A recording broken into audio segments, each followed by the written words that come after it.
Hi Chetan గారు. Hello madam. Chetan గారు, recent గానే మనం ఫ్రిడ్జ్ వీడియో ఒకటి చేసాం. అది బాగా వైరల్ కూడా అయింది. అనుకోకుండానే రీసెంట్ గా దట్ ఈస్ లైక్ మనం ఈ వీడియో చేస్తున్న just day back non veg fridge లో పెట్టి నెక్స్ట్ డే వేడి చేసుకొని తిన్నందుకు 8 members of that family sick అయ్యారు. అందులో ఒక ఆయన శ్రీనివాస్ అని చనిపోయారు కూడా. అసలు ఏం జరుగుతుందో అర్థం కాలేదు నాకైతే. అంటే ఆల్రెడీ పాడైపోయింది తీసుకొని తిన్నందుకు ఫుడ్ పాయిజన్ అయిందా, లేకపోతే మరి ఆ షాప్ లో కొన్న అందరికి కావాలి కదా, వీళ్ళు 8 మెంబర్స్ కి ఎందుకు ఎఫెక్ట్ అయింది? ఫ్రిడ్జ్ లో ఏదైనా బ్యాక్టీరియా ఉండి ఉంటుంది అంటారా, లేకపోతే వీళ్ళు వండుకొని తిన్న దాంట్లోనే ఏదైనా పదార్థం కొంచెం పాయిజనస్ అయి ఉంటుంది అంటారా? ఏమై ఉంటుంది అంటారు? ఇప్పుడు మనం ఇక్కడ 3 విషయాలు కన్సిడర్ చేయాలి. ఫస్ట్ విషయం ఏంది అంటే, మీరు ఇప్పుడు మటన్ గానీ, చికెన్ గానీ, చేపలు గానీ కొనేసి తీసుకొస్తారా? ఇప్పుడు కొనేసి తీసుకురావడం వెంటనే వాడుతుండ్రా లేదా, అది మనం ఫస్ట్ కన్సిడర్ చేయాలి. మళ్ళా నెక్స్ట్ ఏం కన్సిడర్ చేయాలంటే, కుక్ అయిన డిష్లు తీసుకొని వస్తున్నారా బయటికి వెళ్ళి? కుక్డ్వి తీసుకొస్తున్నారంటే దాన్ని మీరు అప్పుడే తింటున్నారా, లేదంటే కొద్దిసేపు వదిలేసి మళ్ళా తర్వాత తింటున్నారా ఆలోచించాలి. ఓకే. కొందరు ఏం చేస్తారు, స్విగ్గీలా జొమాటోలా ఆర్డర్ చేస్తారు. వాడేం చేస్తాడు, హోటలోడు, ఇప్పుడు 15 నిమిషాల్లో ఫుడ్ మీ నోట్లో ఉండేలాగా చేయాలి ఆయన. అవునా కదా? లేకపోతే 100 రూపాయల కూపన్, 150 కూపన్ ఏమో ఇస్తాడు వాడు. ఇప్పుడు 15 నిమిషాల్లో మీరు 65 ఉంది అనుకున్నాం, ఎట్లా వస్తుంది ఇంటి వరకు? అదేలేండి. అవునా కదా? వాడు ముందే చేసుకొని పెట్టుకుంటాడా లేదా? అది ఇవాళ అమ్ముడు పోకపోతే రేపు అమ్ముతాడా లేదా? సేమ్ అమ్ముతాడు కదా. వాళ్ళు కూడా ఫ్రిడ్జ్ లో పెడుతున్నారు, మీరు కూడా ఫ్రిడ్జ్ లో పెడుతున్నారు. ఇప్పుడు హోటల్ ఫుడ్ కి ఇంటి ఫుడ్ కి ఏం తేడా ఉంది, మీరు అది చెప్పండి ఫస్ట్. ఎగ్జాక్ట్లీ. సెకండ్ది ఏంది అంటే, వాడు ఆల్రెడీ ఫ్రిడ్జ్ లో పెట్టి మీకు ఇంటికి పంపిస్తుండు. మీరు ఏం చేస్తున్నారు, దాంట్లో కొంచెం తిని మీరు మళ్ళా దాన్ని ఫ్రిడ్జ్ లో పెడుతున్నారా లేదా? మళ్ళా నెక్స్ట్ డే తీసి తింటున్నారా లేదా? అయితే ఏమవుతుందంటే, కోల్డ్ స్టోరేజ్ ఏదైతే ఉంటది, ఇది ఒక కోల్డ్ చైన్ అని అనుకోండి మీరు. ఏంది, ఇప్పుడు కొద్దిసేపు మీరు ఫ్రిడ్జ్ లో పెడతారు, కొన్ని గంటలు ఫ్రిడ్జ్ లో పెడతారు, దాని తర్వాత మీరు తీసి దాన్ని చక్కగా గరం చేయాలి. ఓవెన్ లో గరం చేసినా మొత్తం మంచిగా గరం చేయాలి. 75 degrees మీద గరం చేయాలి దాన్ని.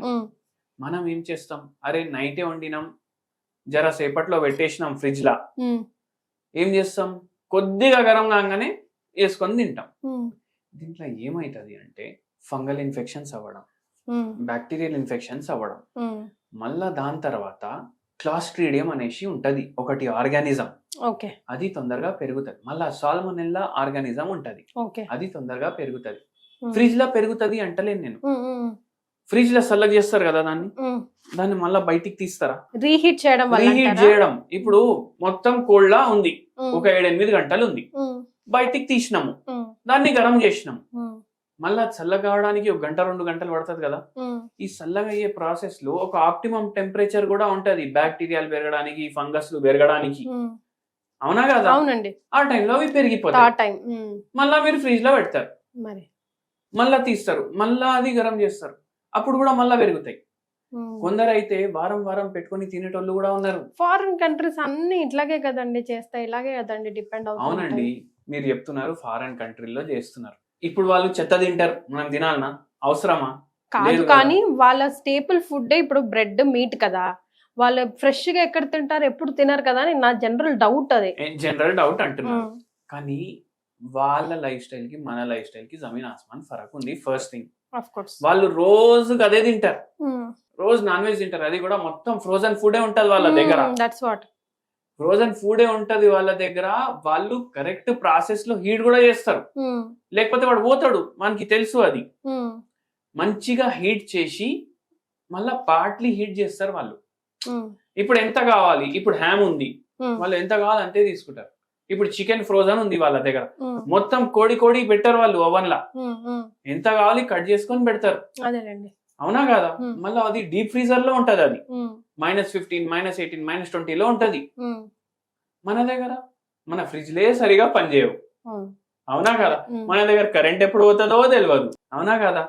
మనం మళ్ళా ఇప్పుడు వండేసినాం, తిన్నాం, అప్పటికి అప్పుడు ఫ్రిడ్జ్ లో పెట్టాం, మనం 7కి తిన్నాం అనుకోండి, మన పడుకునే టైమే హైదరాబాద్ లో 12:30, 1 గంట, 2:30, అవునా కదా? అప్పుడు వరకు అది బయటనే ఉంది కదా, ఏ రారా సీరియల్ చూడు రా కూసో తర్వాత పెట్టుకో పడుకునేటప్పుడు లోపల అనేసి చెప్తాం. అంటే వేడిగా ఉంటే పెట్టొద్దని ఒక నోషన్ కూడా ఉంటది కదండి. అవును, కానీ అది చల్లబడిపోతుంది కదా, 1 అవర్ కి చల్లబడిపోతుంది కదా. 8 o'clock కి తిన్నాక 9 o'clock కి చల్లగా అయిపోతుంది కదా. మనం 2:30 వరకు పెడుతున్నాం కదా దాన్ని బయట. అదేలేండి. మళ్ళా ఇంకోటి మీరు చూడండి, మార్నింగ్ వండిన వస్తువులు ఫ్రిడ్జ్ లో పెట్టారు చాలా మందులు. అరే మధ్యాహ్నం తింటాం కదా, మళ్ళా నైట్ తింటాం కదా, ఉండని నైట్ వరకు తిని మళ్ళా మిగిలిపోతే దాని తర్వాత ఫ్రిడ్జ్ లో పోతుంది అది. అవునండి. అంటే ఒకరోజు బయట ఉంచుతాం మనం ఫుడ్. ఎగ్జాక్ట్లీ అదే ప్రాబ్లం అంటారా? అదే ప్రాబ్లం. అయితే దాని వల్ల ఫుడ్ పాయిజనింగ్ అయ్యి ఇట్లా అవుతుంది. మళ్ళా కొందరికి మన దగ్గర వస్తారు, వాళ్ళకు ఒక పేషెంట్ ఎట్లా వచ్చిందంటే 4 నెలల నుంచి లూజ్ మోషన్లు అవుతున్నాయి, హార్డ్గా అయితలేదు మోషన్, ఎందుకు ఇట్లా అవుతుంది అనేసి మొత్తం కేస్ టేకింగ్ చేసి మాట్లాడినాము. అప్పటికి పైల్స్ కూడా అయిపోయినాయి పేషెంట్. అయ్యో, పైల్స్ ట్రీట్మెంట్ కోసం వచ్చి నాకు వచ్చే మోషనే లూజ్ వస్తుంది అనేసి అన్నారు. ఎందుకు మొత్తం మాట్లాడితే ఏం తెలిసిందంటే వీళ్ళ వైఫ్ కి ఈయనకు పడతలేదు, వదిలేసి ఆమె వెళ్ళిపోయింది వాళ్ళ ఇంటికి. ఇప్పుడు ఈసారి ఏం చేస్తున్నారు, బయటికి పోవుడు, కరిపాయి నుంచి కొనుడు, తీసుకొని రావుడు, గరం చేసుడు, పెట్టుడు, మళ్ళా నెక్స్ట్ డే అదే తినడం. ఇట్లా 2 రోజులకి ఒక్కొక్కసారి పోయి కరిపాయింట్లోకి వెళ్ళి పట్టుకొని రావడం. ఇట్లా అయితే ఏమైతుంది చెప్పండి మీరు. ఇప్పుడు ఆయన ఇంకా లక్కీ పర్సన్, ఏం కాలేదు, అది చిన్న ప్రాబ్లమే అంటున్నారు, పెద్ద ప్రాబ్లమ్స్ రాలేదంట. పోవడానికన్నా డైలీ లూజ్ మోషన్ రావడం బెటర్. మరి అయితే అట్లా చేయొద్దు. మనం పైల్స్ తగ్గిపోయినాయి మనం మందులకి. చాలా మందికి ఇట్లానే గ్యాస్ట్రిక్ ప్రాబ్లమ్లు వస్తాయి తెలుసా మీకు. చాలా మందికి గ్యాస్ట్రైటిస్ స్టార్ట్ అవుతుంది, వాళ్ళకు ఇన్ఫెక్షన్లు అవుతాయి. ఇప్పుడు ఎంతో మందికి పెప్టిక్ అల్సర్లు, డియోడినల్ అల్సర్లు ఎందుకు అవుతున్నాయి, హెచ్ పైలోరీ ఇన్ఫెక్షన్లు ఎందుకు వస్తున్నాయి, ఇట్లా చేయడం వల్లనే వస్తుంది. సో బేసికల్ గా ఫైనల్ గా మీరు ఇచ్చే సజెషన్ ఏంటి చేతన్ గారు? ఫ్రిడ్జ్ యూజ్ చేయకూడదా, లేకపోతే రీహీట్ ఫుడ్ ఎక్కువ తినకూడదా, లేకపోతే బేసికల్ గా నాన్ వెజ్జే అసలు ఫ్రిడ్జ్ లో పెట్టి మళ్ళీ రీహీట్ చేసి తినకూడదా? నాన్ వెజ్ వెజ్ విషయమే కాదు ఇక్కడ. మీకు ఎంత అవసరం, 4 ఉన్నారా, 4కే ఉండండి. నాకు పని తగ్గుతుంది, 8 మందికి వండుతా, అదే తినేస్తామంటే నడవదు పని. మళ్ళా 4 పోయి 3 అయితే కూడా పరేషానే కదా. అందుకే ఏం చేయండి అంటే ఎంత అవసరం అంత ఉండండి, ఎంత మిగిలితే అది వేరే వాళ్ళకి ఇచ్చేసేయండి, అప్పటికప్పుడు తినేసేయమని. వాళ్ళకి ఇచ్చేటోళ్ళకి కూడా చెప్పాలి ఇప్పుడే తిను, లేకపోతే నువ్వు కూడా ఏమైనా మళ్ళా ఇన్ఫెక్షన్ అయితే పరేషాని. అయితే మన మనుషులకే వండుతలేం మనం, బ్యాక్టీరియా ఫంగైలకు కూడా వండినట్టు అయిపోతుంది. మీరు టైంకి తినకపోతే అవి తినడం స్టార్ట్ చేసేస్తాయి, దాంట్లో ఏమో టాక్సిన్స్ కూడా రిలీజ్ చేస్తాయి. So always eat fresh, cook fresh, that's only motto ఉండాలి అని అంటారు. Thank you so much.